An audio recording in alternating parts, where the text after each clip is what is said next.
भगवते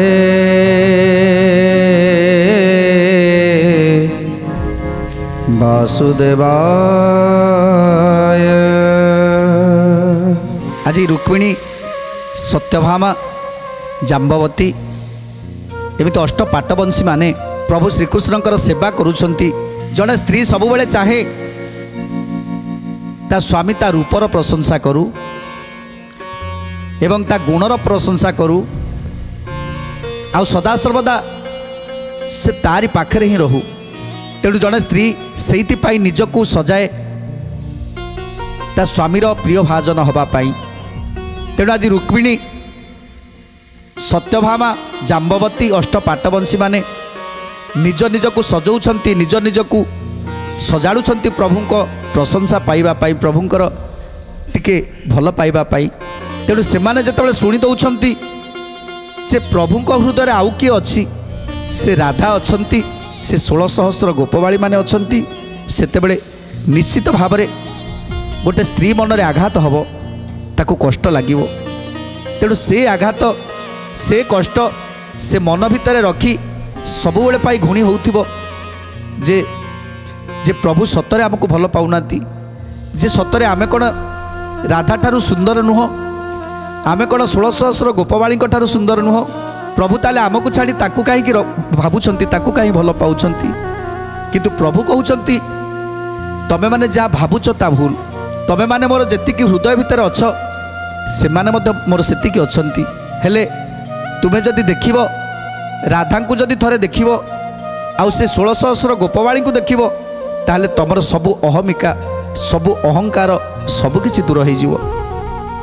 तेणु से कथाटा को बुझीबा पाई जानिबा पाई आज रुक्मिणी सत्यभामा अपेक्षा करी रहिचंती कौ दिन से राधा सह भेट हम आ कौ दिन से 16 सहस्र गोपबाड़ी सहित भेट हम सेतेबेले प्रभु श्रीकृष्ण को से केते भल पाउछंती आम ठारू कोन बेसी भल पाउछंती सेठी जना पड़ जीवो। तेणु मन भितर रहिथिला आज प्रभु को पचारुछंती प्रभु आपण तो कही राधा सहित भेट करबा पाई 16 सहस्र गोपबाड़ी सहित भेट करबा पाई हेले एपर्यंत कहीं आपण माया करुछंती कहीं सहित भेट कर दौना। तेणु प्रभु आज मुरुकी मुरुकी हसुछंती आ प्रभु कहउछंती हे रुक्मिणी हे सत्यभामा आमे निश्चित भाव में आज जीवा आउ आज तुमर सबु इच्छा सबु संदेह दूरीभूत हम। तेणु आज दारुक को निर्देश दौरान हे दारुक तमें एथर रथटा को सज कर आमे आज से रहस्य द्वारकापुर को जीवा। तेणु रुक्मिणी एवं अष्ट पाटवंशी माने आज रथरे बसिले जेजा जेजा सज ही रथरे बसिछंती आग्रह रही से राधा केमितिया आ से 16 सहस्र गोपबाड़ी माने केमिति ताकू आज देखा पड़ो। तेणु आज रथरे बसी प्रभु मध्य अछंती रथरे बसी आज जाउछंती से रहस्य द्वारकापुर को। गोपी को देखिबा पाई दिव्य वेश हेले श्रीकृष्ण कर छाबुरे आसीन कहिले श्रीकृष्ण कर छामुरे आसीन कहिले श्रीकृष्ण कर छामुरे आसीन कहिले श्रीकृष्ण कर छामुरे आसीन कहिले सज होई नइलु तुमर ज्ञाने तई कर पत्र जोड़ी कहती तरुणी गोपी को देखाओ नहीं आए चक्रपाणी गोपी को देखाओ नहीं आहे चक्रपाणी गोपी को देखाओ नहीं आहे चक्रपाणी। तेणु आज नंदीघोष रथरे बसी अष्ट पाटवंशी एवं प्रभु श्रीकृष्ण जाउछंती से रहस्य द्वारकापुर को दारुक रथ बाही नेला जाई पहुँची गले से रहस्य द्वारकापुर रे। रहस्य द्वारकापुर को देखी आज रुक्मिणी सत्यभामा ये जो अष्ट पाटवंशी माने आश्चर्यचकित हो गले जे द्वारकार एमिति गोटे भुवन अच्छी एमिति गोटे पुर अच्छी ताकू आमे देखि नथिलु। तेणु प्रभु को चाहि पचारुछंती हे प्रभु द्वारका भितर तो एमिति पुर आम कौटी देखी नथिलु। तेणु प्रभु हसुचंती, प्रभु कहउचंती हे रुक्मिणी ये होची मो सेई गोपपुर, जो गोपपुर को तमे देखिबा पाई चाहुथिलो ये होची सेई गोपपुर जहाँ को मु निर्माण करिछि। ए द्वारकापुर रे मु निर्माण करिछि। देख देख ये होची कदम वृक्ष, आउ ये होची से होची वृंदावन, से होची मधुवन, एमिति सबु सबु प्रकार भयान करिसंती प्रभु। तेणु आश्चर्य चकित होई चाहुचंती आहा सतरे केडे मनलोभा लागुछि।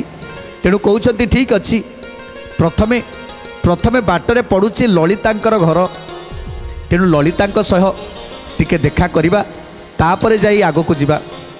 तेणु रुक्मिणी सत्यभामा जानिथिले, ललिता कथा मध्य शुणिथिले।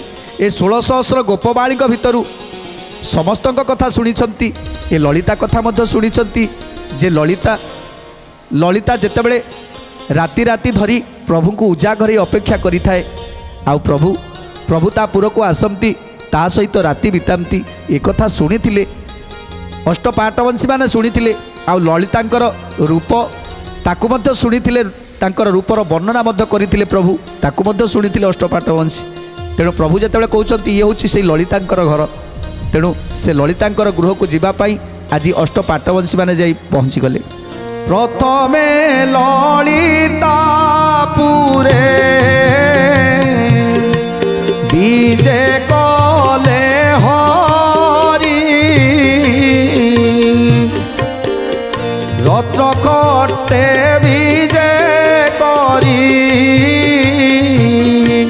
अछंती सुंदरी। जय राधे गोविंद जय, जय श्री राधे गोविंद जय, जय राधे गोविंद जय, जय श्री राधे गोविंद जय।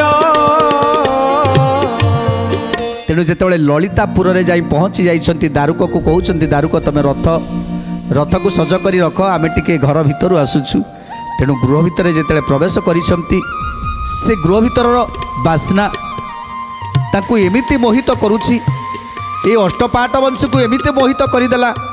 कस्तूरी चंदन कर्पूरर महमह बास्ना जेमिति टाणी नउछि आगकू। अष्टपाटवंशी माने धीरे धीरे जाउछंती, आउ देखिले आगरे पलंकटिए सजा जाइछि, आउ से पलंक उपरे जेमिति ज्योति स्वरूप, जेमिति दिव्य रूप, जो रूपकू ताको आखि केबे देखि नथिला। तेणु ललिता सोईछंती से खट उपरे, आउ तांको पाखरे सोईछंती बाल रूपधारी कृष्ण। ललिता पाखरे सोईछंती, ए कथा को देखि आज आश्चर्य हो जाउछंती अष्टपाटवंशी माने। ललितांकर रूप एते सुंदर, ताको रूपर कलना मध्य करि हबनी। तेणु एक कथा देखि ताको आखि सब झलसी गला। आज रुक्मिणीकर आखि झलसी गला, आउ कृष्ण को कोଳରେ देखि आहुरी मध्य विचलित हो गले। प्रभु तो आम पाखरे अछंती, हेले ए ललिता पाखरे किए सोईची? देखुछंती से आउ केही नुहंती, से ही कृष्ण। तेणु आज जड़े जनक मुह को चाहूँगी, रुक्मिणी सत्यभामा मुह चाहूँगी, सत्यभामा जाम्बवती मुह को चाहूँगी, जाम्बवती तुलसा मुह चाहूँगी। एमिति चाहूँगी निज निज भितर अष्टपाटवंशी माने चाह चाह होउछंती। ये कौन? आमे तो एमिति रूप केबे देखि नथिलु, एमिति सुंदर रूप, आउ ताक पाखरे पुणी प्रभु सोईछंती। तेणु कौन कहउछंती? प्रथमे ललिता पुरे विजे कले हरि, रत्न खटे विजे करी अछि से सुंदरी। गोविंद माधव कृष्ण श्री मधुसूदन, गोविंद माधव कृष्ण श्री मधुसूदन। तांक पासरे बालक स्वरूप को धरी, पलक उपरे विजे करिछंती हरि। पलंक उपरे विजे करिछंती हरि, पलंक उपरे विजे करिछंती हरि। तही जाई विजे कले प्रभु भगवान, दारुक सारथी रथ रखी से स्थान। ରଥୀ ରଥ ରଖି ସେହି ସ୍ଥାନ ଦାରୁ କଷା ରଥୀ ରଥ ରଖି ସେହି ସ୍ଥାନ ରୁକ୍ମିଣୀ ସହିତରେ ଅଷ୍ଟପାଟ ବଂଶୀ ଲଳିତାଙ୍କର ମୁଖକୁ ଚାନ୍ତି ବିଶେଷୀ ଗୋବିନ୍ଦ ମାଧବ କୃଷ୍ଣ ଶ୍ରୀ ମଧୁସୂଦନ ଗୋବିନ୍ଦ ମାଧବ କୃଷ୍ଣ ଶ୍ରୀ ମଧୁସୂଦନ ଯେତେବେଳେ ଦେଖିଦେଲେ ଯେ ଲଳିତାଙ୍କର ରୂପ ମାନେ ରତିଠାରୁ 100 ଗୁଣର ସୁନ୍ଦର ଆଶ୍ଚର୍ଯ୍ୟ ହେଇଯାଉଛନ୍ତି। ତାପରେ ଦେଖୁଛନ୍ତି ବାଳ ରୂପ ଧରି ପ୍ରଭୁ ଶୋଇଛନ୍ତି ଆହୁରି ମଧ୍ୟ ଆଶ୍ଚର୍ଯ୍ୟ ହେଇଯାଉଛନ୍ତି। ମାୟାଧରଙ୍କ ମୁହଁକୁ ଚାହୁଁଛନ୍ତି ହେ ପ୍ରଭୁ ଆପଣ ତ ଆମ ପାଖରେ ହେଲେ ହେଲେ ଲଳିତା ପାଖରେ ମଧ୍ୟ ଆପଣ ଇଏ କେମିତି କଥା ପ୍ରଭୁ ଆମେ କିଛି ବି ବୁଝିପାରୁନୁ। ତେଣୁ ପ୍ରଭୁ ମୁରୁକି ହସୁଛନ୍ତି ଆଉ କହୁଛନ୍ତି ହେ ରୁକ୍ମିଣୀ ହେ ସତ୍ୟଭାମା ଆହୁରି ଚାଲ ଆହୁରି କେତେ କଥା ଦେଖିବ। ତମ ଭିତରେ ଯେଉଁ ଥିଲା ଅହଙ୍କାର ଆଉ ଯେଉଁ ସନ୍ଦେହ ଥିଲା ଯେ ସେମାନଙ୍କ ପ୍ରତି ମୋର ତମର ଯେଉଁ ସନ୍ଦେହ ଥିଲା ଯେ ଗୋପୀମାନଙ୍କ ପ୍ରତି ମୁଁ ସଦାସର୍ବଦା ଗୋପୀମାନଙ୍କୁ ଭଲ ପାଏ ଆଉ ସଦାସର୍ବଦା ତାଙ୍କରି ପାଖରେ ରହେ ମୁଁ ସେମାନଙ୍କୁ ମୋ ହୃଦୟ ଭିତରେ ରଖିଛି ଏସବୁ କଥାକୁ ଭ୍ରାନ୍ତ ବୋଲି ଜଣେଇ ଦେବା ପାଇଁ ମୁଁ ଆଜି ତୁମକୁ ଏଠାକୁ ଆଣିଛି। ତମେ ଦେଖ ଆହୁରି ମଧ୍ୟ ସମସ୍ତ ପୁରକୁ ତୁମକୁ ନେଇକି ଯିବି। ତେଣୁ ଯେତେବେଳେ ଲଳିତାଙ୍କର ରୂପ ଲାବଣ୍ୟକୁ ଦେଖିଲେ ଆଉ ତାଙ୍କ ପାଖରେ କୃଷ୍ଣକୁ ଦେଖିଲେ କିଛି ବୁଝିପାରିଲେନି। ଅଷ୍ଟପାଟବଂଶୀ ଫେରି ଆସୁଛନ୍ତି ଏଥର ପ୍ରଭୁଙ୍କୁ କହୁଛନ୍ତି ପ୍ରଭୁ ଏଥର ଆମେ କୁଆଡ଼େ ଯିବା। ତେଣୁ ପ୍ରଭୁ କହୁଛନ୍ତି ଚାଲ ଆଗରେ ବିଶାଖାଙ୍କ ଘରକୁ ଟିକେ ଯିବା ତାପରେ ପୁଣି ଆଗକୁ ଯିବା। ତେଣୁ ଆଜି ବିଶାଖାଙ୍କ ଘରକୁ ଯାଉଛନ୍ତି। ବିଶାଖାପୁରକୁ ତହିଁ ପୁରୀତେ ଚଳିଲେ ସତ୍ୟଭାମା ହସ୍ତ ଧରି ଭିତରକୁ ନେଲେ ସତ୍ୟଭାମା ହସ୍ତ ଧରି ଭିତରକୁ ନେଲେ ସତ୍ୟଭାମା ହସ୍ତ ଧରି ଭିତରକୁ ନେଲେ ବିଚିତ୍ର ଆସନ ଗୋଟି ସଜାଡ଼ି ରୁକ୍ମିଣୀ ତହି ବିଜେ କରାଇନ ଛନ୍ତି ଚକ୍ର ପାଣି ତହି ବିଜେ କରାଇଣ ଛନ୍ତି ଚକ୍ର ପାଣି ତହି ବିଜେ କରାଇଣ ଛନ୍ତି ଚକ୍ର ପାଣି ପଟାନ୍ତର ନାଇ ତିନି ଭୁବନେ ପ୍ରତ୍ୟକ୍ଷ ଶତଦଳ ପଦ୍ମ ପ୍ରାୟ ଦିଶେ ତାଙ୍କ ମୁଖ ଶତଦଳ ପଦ୍ମ ପ୍ରାୟ ଦିଶେ ତାଙ୍କ ମୁଖ ଶତଦଳ ପଦ୍ମ ପ୍ରାୟ ଦିଶେ ତାଙ୍କ ମୁଖ ଏସନ ରୂପ ତାଙ୍କର ଦେଖିନ ତରୁଣୀ ସତ୍ୟଭାମା ରୂପ ଦେଖି କହନ୍ତି ରୁକ୍ମିଣୀ ସତ୍ୟଭାମା ରୂପ ଦେଖି କହନ୍ତି ରୁକ୍ମିଣୀ ସତ୍ୟଭାମା ରୂପ ଦେଖି କହନ୍ତି ରୁକ୍ମିଣୀ। ତେଣୁ ବିଶାଖାପୁରରେ ଯେତେବେଳେ ଯାଇ ପହଞ୍ଚି ଯାଇଛନ୍ତି ରୁକ୍ମିଣୀ ସତ୍ୟଭାମା ସେତେବେଳେ ଦେଖୁଛନ୍ତି ଯେ କହ୍ନେଇଙ୍କ ସହିତ ବସି ଆଜି ବିଶାଖା କେତେ ଦୁଃଖ ସୁଖ ଆଲୋଚନା କରୁଛି। କେତେବେଳେ କହ୍ନେଇକୁ ଗେଲ କରିଦେଉଛି ତ କେତେବେଳେ ବାହୁ ବନ୍ଧନରେ ଜାବୁଡ଼ିକି ଧରୁଛି। ତେଣୁ ଆଜି ବିଶାଖାଙ୍କ ସହିତ କୃଷ୍ଣଙ୍କର ଏଭଳି ଭାବକୁ ଦେଖି ଆଖିରୁ ତାଙ୍କର ଧାର ଧାର ଲୁହ ବହି ପଡ଼ୁଛି ରୁକ୍ମିଣୀଙ୍କର ସତ୍ୟଭାମାଙ୍କର। ଆଉ ବିଶାଖାଙ୍କର ରୂପ ଦେଖିଲେ ବିଶାଖାଙ୍କର ରୂପକୁ ସତ୍ୟଭାମାଙ୍କ ରୂପ ସହିତ ତୁଳନା କରୁଛନ୍ତି। ସତ୍ୟଭାମାକୁ ଡାକୁଛନ୍ତି ସତ୍ୟଭାମା ଦେଖିଲ ଏ ବିଶାଖା କେଉଁ ଗୁଣରେ ବି କମ୍ ନାହିଁ। ତାର ରୂପକୁ ଦେଖିଲେ ଲାଗୁଛି ଯେମିତି ସ୍ୱର୍ଗରୁ କେହି ଦେବୀ ଆସିଛନ୍ତି।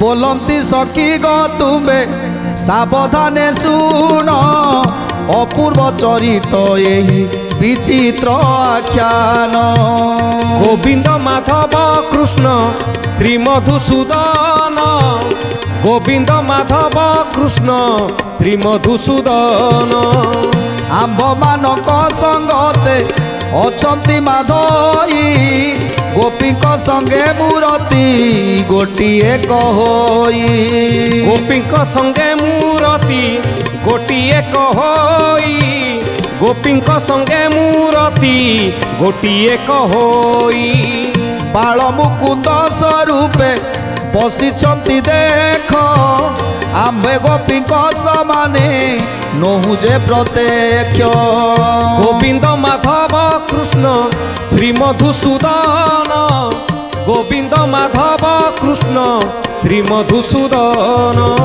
आज सत्यभामा को कहउछंती रुक्मिणी हे सत्यभामा देख आमे जा भाबुथिले ताहा नुहे आम पाखरे तो प्रभु अछंती ताले विशाखा पाखरे पुणी को कृष्ण अछंती देख केमिति केमिति क्रीड़ा कौतुक माति जाइछंती आज लज्जा पाइछंती रुक्मिणी सत्यभामा विशाखांक मंदिर बाहरी आसीछंती एबे एबे पुणी थरे प्रभु कहउछंती चलो आग को देखिबो आउ जने गोपीक घर ताक ना होछि सुमेधा तेणु सुमेधांक घर को जाउछंती सुमेधा भुवने जाई प्रवेश होइले कहु कहु देव तहु पलाई नगले कहूँ कहूँ देव तहूँ पलाई न गले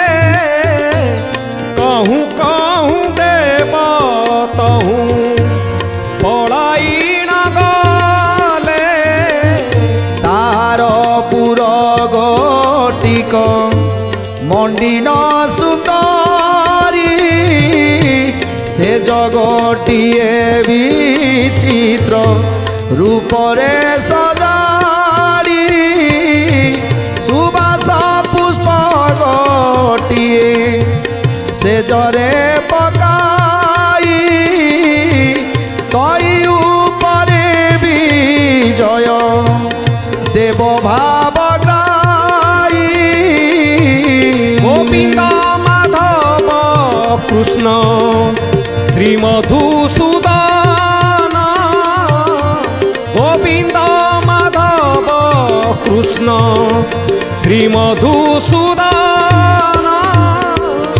आज देखुछंती रुक्मिणी सत्यभामा सुमेधापुर रे प्रभु सोईछंती आउ तांको पाखरे सुमेधा सोईछंती आज नाना क्रीड़ा मानकरे आनंद गदगद होउछंती प्रभु हसुछंती आउ आउ सुमेधांक सहित रति क्रीड़ा करुछंती ए सब को देखी लज्जारे मुंड तळको नई जाउची सुमेधांकर रूप ये तीन जनक रूप ठारू सुमेधांकर आहुरी उज्जवल रूप ए सब को देखी सत्यभामा रुक्मिणी अष्टपाट वंशीकर जेमिति गर्व सबू चूना हवा को लगी तेणु तापरे सुमेधांक गृहरु बाहरी आसुचंती रुक्मिणी सत्यभामा तेणु आज जेमिति धीरे धीरे अष्टपाटवंशीकर गर्व सबू चूना हवा को जाउची जे निजकु सुंदर भाबुथिबा आउ निजे भाबुथिबा जे श्रीकृष्ण केवल मते भल पाती आउ से कहार नुहति तेणु एबे से देखि पारुचंती जे प्रभु ये 16 सहस्र गोपी को केते भल पाती आम पाखरे तो प्रभु अछंती हेले सेमानक पाखरे मध्य गोटिए गोटिए गोटिए गोटिए गोपी कोଳରେ गोटिए गोटिए कृष्ण ये सब देखि आज तांको आखि को मध्य विश्वास करि पारु नाहंती तेणु धीरे धीरे धीरे धीरे तांकर गर्व चूना हवा को लागिछि अष्टवंशी सहित रे मिली नारायण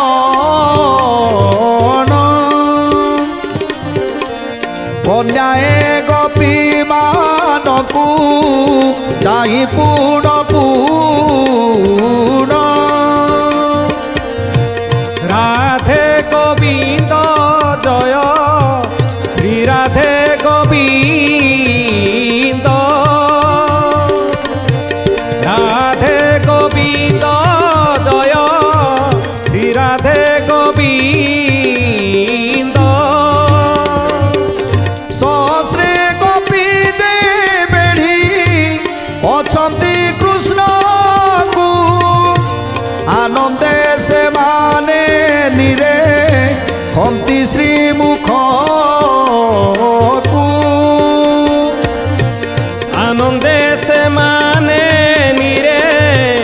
हंती स्त्री मुख को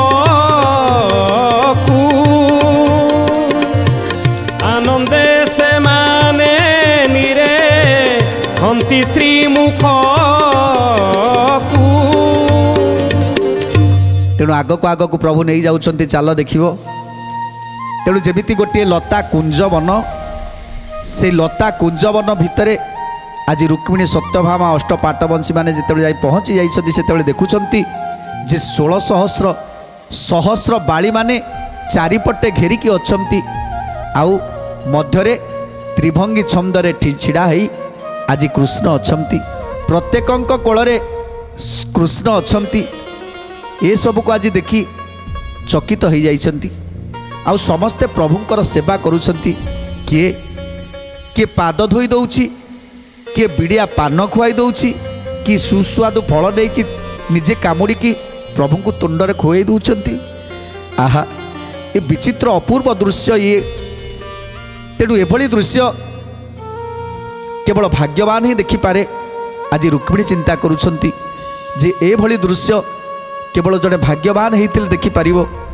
ये नारी माने सामान्य नुहंती प्रभु को कथा को आम विश्वास करू नथिले किंतु ये माने सामान्य नुहंती ए माने होचंती प्रभुंकर जेमिति गोटी गोटी अंग प्रभुंकर हृदय भितरे जेमिति एमिति समस्ते विराजमान करिसंती आउ एते भल पाइबा एते स्नेह गोटे मुहूर्त जदि कृष्ण को आखि आगरु दूर कर दउछंती सेतेबेले ये गोपी माने विचलित हो जाउछंती निज जीवन को मध्य खातिर करूनाहांती। तेणु आज रुक्मिणी चिंता करुछंती एइथिपाई सेदिन आमे प्रभु को ऊपर रागी थिलु जे प्रभु मिछ कहउछंती जे प्रभु को जेतेबेले देह खराब थिला सेतेबेले वैद कहिथिला जे जदि को स्त्री तांको मुंडरे तांको पादर धूलिकी दब ताहले जाई तांकर रोग ए रोगरु मुक्ति पाई परिबे। तेणु आमे केबे चाहि नथिलु जे केबे प्रभुंको आम पादर धूली प्रभुंको मुंडरे लागिवो सेतिपाई काले पाप हबो सेतिपाई आमे भाबिथिलु नाई आमे केबे दबुनी किंतु वैद कहिथिला जदि तबे पादर धूली न दब ताहले ताहले प्रभुंकर कौन भी हो पारे। तेणु आज सारा संसार रे जेतेबेले बाजिला डुंगुरा बाजिला जे किए भल करिवो सेतेबेले एई गोपी माने निज निजर पादर धूलिकी देई देइथिले जे ए जीवनटा तो कृष्ण पाई ए जीवनटा चली जाऊ पाप हम पाप जदि लक्ष्य पाप हुए ताहले मध्य चिंता नहीं कृष्ण को पाई जदि लक्ष्य पाप करने को आम प्रस्तुत अच्छु। तेणु सी होती से गोपी जे कि एते भल पाइबा रखिंट प्रभु प्रति।